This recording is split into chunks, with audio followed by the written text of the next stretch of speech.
अस्सलामुअलैकुम। आज की इस वीडियो में हम आपको लेकर जाएंगे एक ऐसी दुनिया में जहां पर हम बात करेंगे आइल्स के बारे में।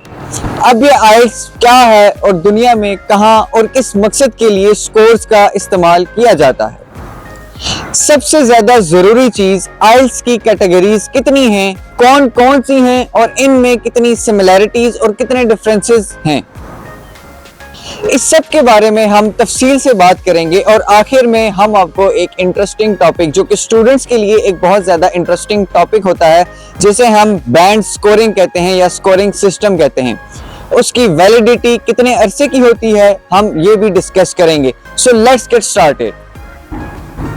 IELTS stands for International English Language Testing System and it is certified by a British Council.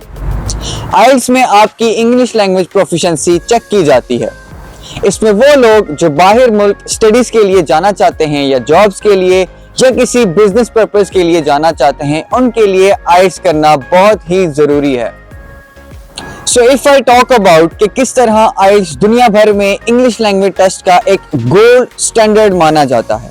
बहुत सी यूनिवर्सिटीज IELTS के स्कोर को देखकर ही आपके एडमिशन का फैसला करती हैं। Different countries like United Kingdom, Australia, Canada, United States of America, New Zealand और यूरोप यूनियन के अंदर और बहुत सी कंट्रीज में इंग्लिश लैंग्वेज को तरजीह दी जाती है। अब बात करते हैं IELTS की कैटेगरीज की कि कौन सा IELTS किस मकसद के लिए इस्तेमाल किया जाता है। IELTS की दो कैटेगरीज होती हैं, एक कैटेगरी जिसे हम एकेडमिक कहते हैं और दूसरी कैटेगरी जिसे हम जनरल ट्रेनिंग कहते हैं। जो हाई स्टडीज के लिए बाहर जाना चाहता है वो एकेडमिक IELTS के लिए अप्लाई करेगा, और जो परमानेंट रेजिडेंसी या टेम्पररी रेजिडेंसी या वीजा स्पाउस के लिए जाना चाहता है वो जनरल ट्रेनिंग के लिए अप्लाई करेगा। ये तो बात हो गई IELTS की कैटेगरीज की, लेकिन इन कैटेगरीज के अंदर कुछ सेक्शंस भी होते हैं जो कि पास करना बहुत ज्यादा जरूरी होते हैं।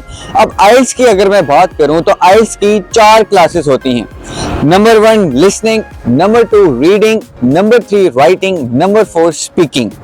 अपार्ट फ्रॉम इंग्लिश अगर मैं किसी और जुबान की भी बात करूं तो किसी और जुबान को बोलने के लिए भी हमें इन 4 क्लासेस की हेल्प चाहिए होती है। जहां तक ताल्लुक है IELTS से रिलेटेड एग्जाम्स का, वहां पर लिसनिंग, रीडिंग, राइटिंग एक दिन में ये टेस्ट एक दिन में दे सकते हैं, इनमें कोई गैप नहीं होता। जबकि बात करूं अगर हाली स्पीकिंग क्लास की तो उसका जहां तक ताल्लुक है उसके लिए हमें या तो एक दिन पहले वो टेस्ट देना पड़ता है या एक दिन बाद देना पड़ता है। मजीद अगर एलैबोरेट करूं तो IELTS के 2 फॉर्मेट्स हैं, एक कंप्यूटर बेस्ड और दूसरा पेपर बेस्ड। अब दोनों फॉर्मेट्स के listening, reading, writing and speaking sections में कोई फर्क नहीं है। IELTS की 2 टाइप्स के बारे में अगर मैं बात करूं, एकेडमिक और जनरल ट्रेनिंग, इन दोनों के दरमियान आखिर कुछ तो सिमिलैरिटीज होंगी। सिमिलैरिटीज की बात की जाए तो सिमिलैरिटीज हैं वो 2 क्लासेस के अंदर हैं, स्पीकिंग और लिसनिंग के अंदर। सबसे पहले हम बात करेंगे लिसनिंग की। लिसनिंग के अंदर 4 सेक्शंस होते हैं। इन 4 सेक्शंस के अंदर आपको 10 क्वेश्चंस दिए जाते हैं, तो कुल मिलाकर 40 क्वेश्चंस हो गए, और इन 40 क्वेश्चंस को हल करने के लिए आपके पास टाइम होता है अराउंड 30 मिनट्स। इसी तरह अगर मैं स्पीकिंग की बात करूं तो स्पीकिंग के लिए टाइम आपके पास 10 से 14 मिनट दिए जाते हैं। और इसके थर्ड पार्ट पे अगर मैं जाऊं तो पहले पार्ट में इंट्रोडक्शन और hobbies, work, similar works are usually discussed.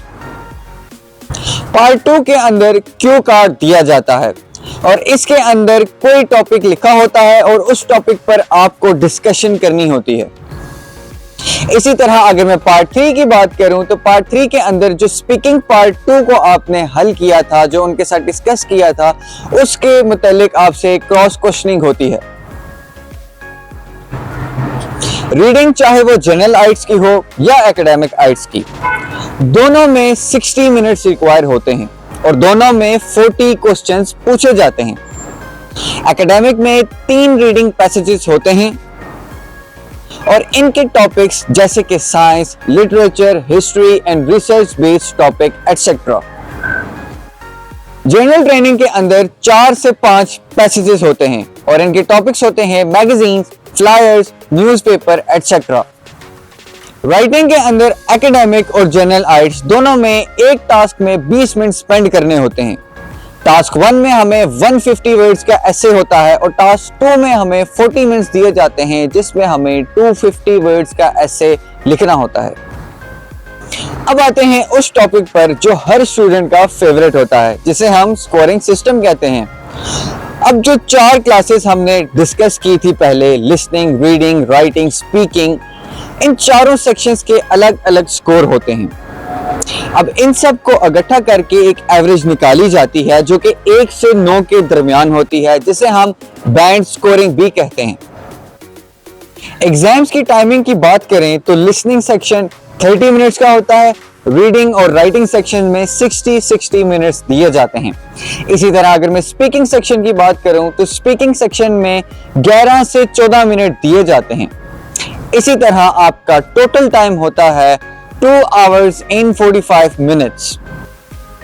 आखिर में हम आइल्स की वैलिडिटी की बात करते हैं तो आइल्स एकेडमिक और जनरल दोनों सर्टिफिकेट्स की मुद्दत 2 साल तक होती है। If you like this video give it a thumbs up, और अगर आपका आइल्स से रिलेटेड कोई भी सवाल है तो उसको कमेंट डाउन करें। शुक्रिया, अल्लाह हाफिज।